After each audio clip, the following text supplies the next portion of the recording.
better my game and better my grind.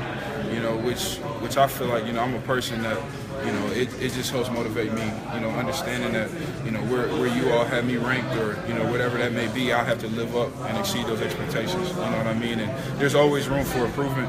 That's something my dad preached, that's something my mom preached. JB, and man, that's pretty much just what I'll focus on. Avoiding silly penalties too. I guess that's going to be a big focus, right? Yeah. Obviously getting away from those, and pretty much doing it more, not as much cheap, but more from a football standpoint. You've never been shy about your pro aspirations. So we talked about the weight. We talked about the personal fouls. Is there anything else specific you feel like the scouts want to see from you, or you want to show them? Yeah, obviously, my flexibility, on the field, and being better with my hips. I think a lot of guys in the past have had great hips. You know what I mean? And they may not be the best athletes. If you compare them from a 40-yard dash, but they have great hips. And that's the thing that I've really been focusing on and really trying to better. You talked about those things, the NFL aspirations. You wanted to be a first-round pick. Do you pay attention to any of the mock drafts and stuff that your name's been popped up in that first round so far? Yeah, well, my mom tells me, every now and again, but that's the only person I hear it from. Yeah. But yeah, she's told me, some people have me going top 10, some people have me going 32 or something like that. So yeah, man, I'm just grinding. Yeah. Does your mom get really excited to tell you, like, when she sees your name pop up, or is she like online looking at stuff, or have a Google alert set up on you? Or oh man, I don't think it's no Google alert, but it's it's just kind of one of those deals that man, my mom is she's pretty close with our family, so man, just like y'all would expect, I got a ton of cousins that's probably calling her, telling her these things. But yeah, as far as I know, she doesn't have any Google alerts. I see you've got the bandana here today. Yep. How often do you carry it around outside of being on the football field? Man, pretty often. It's just just a sign of resemblance of why I'm here today, and pretty much just the spirit my dad that pretty much helped me get in this position. You tweeted after Bob announced his retirement, thanks for taking a chance on a 1.9 GPA. Yeah. Can you talk a little bit about this? Expand upon that. Okay, a lot of people may not understand. They're like, he didn't qualify, but pretty much, man. So at the end of my senior year, probably around December, January, I had about a 1.7 GPA, no test score, and going into signing day, Coach Stoops knew that. He understood my situation academically. He just pretty much told me what I had to do and, what he expected me to do. And if I got here, I'd be in position to play as a redshirt freshman. And, that's pretty much how it went down, man. I was, probably about 380, had a 1.7, and, he took a chance on me. That redshirt year, it probably wasn't just physically, but academically to get you prepared, too. I mean, how important was that academically, that redshirt year? Yeah, man. The thing for me, honestly, I'm not a stupid guy, so college, the adjustment to college, honestly, I personally feel like it's a lot easier academically than high school.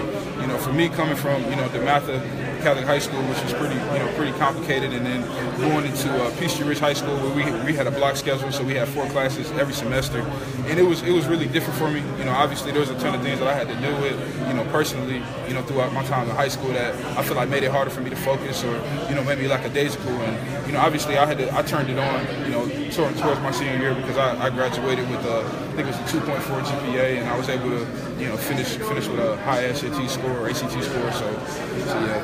How daunting was that when Bob laid out to you what you had to do to get from where you were at that point to actually contributing and playing on the field? Yeah, I mean, it was daunting, man. To get out there, as a redshirt freshman and be going against Tennessee, a school I was committed to that he told me I'd have an opportunity to play against, man, it was really, really just humbling. It was more humbling than anything, because, I was at the time when he told me, it seemed so far-fetched. It seems like, from a personal standpoint, it's like, man, I'm 380. I got a 1.7. I don't have a test score. It seemed far-fetched, but to be there, man, it was just so humbling for me. What were some of those things that he told you along the way that you had to? You've got to do this. Yeah, pretty much the grades, my body, and better in my mind. That's the biggest thing, and he's always preached that for our offensive linemen. Coming in here is making sure your mental gets right. And I believe it or not, you're getting physically stronger, getting quicker, getting more agile, and over the years since I've been here, I've been able to do that from a productivity standpoint. mind me asking you, I mean, you got yourself in shape physically, and I imagine your grades are up there. What are your grades like now? 3.0, yeah. 3.0, yeah. It's better than me. Yeah. 3.0, man. Did you have to adjust like study habits or anything, or like how did you figure out how to kind of turn it around? Yeah, as I came in, you know, we had Annette Moran at the time, who was our academic advisor. We had Bobby Chirillo now, and you know, really just I just made a promise to myself. You know, my dad went to college for 5 years, didn't get a degree.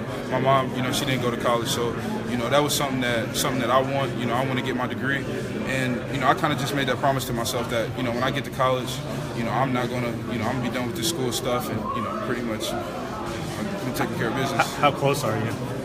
Close to graduating? Yeah. In December, I'll be 15 hours away, 14 hours away. Okay. What would you want to, I mean, let's say football, for whatever reason, doesn't work out. What would you want to do? I mean, what's something else you thought about besides football?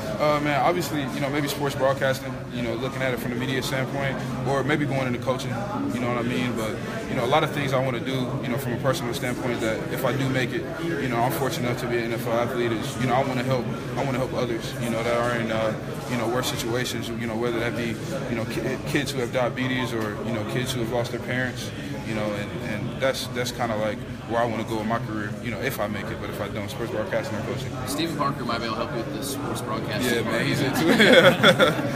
Hey, you brought up diabetes, and obviously know the history with your dad. Yeah. Do you have that? No, Or no. Just because of your dad's situation? Yeah, my middle brother. My Okay. brother, he's a year younger than me. He's a type 1 diabetic, and he's had it since he was in 5th grade. So, you know, I've pretty much grown up around it. Both of my grandparents had it, you know, all of my uncles and aunts. So, you know, I mean, it's pretty heavy in our family. And, you know, fortunately, you know, I don't have it, you know, and I have to take care of my diet and, you know, maintain exercise as I get older to make sure that I don't. Does that play into part? I know you're cutting weight, obviously, to be more agile and everything, but does that play into it too? Oh yeah, it plays a ton into it. You know, obviously I'm doing this for the next level, but I'm doing this for, you know, personal reasons too, because, you know, I don't want to be a guy that, you know, gets to the next level and, you know, gets done playing early or has a long career and gets done playing at an older age and the metabolism slows down. So, you know, I want to get there and, you know, be as light as I can, and, you know, hopefully from there maybe give myself 5 pounds in 10 years. But, you know, that's all. You know, I just want to maintain.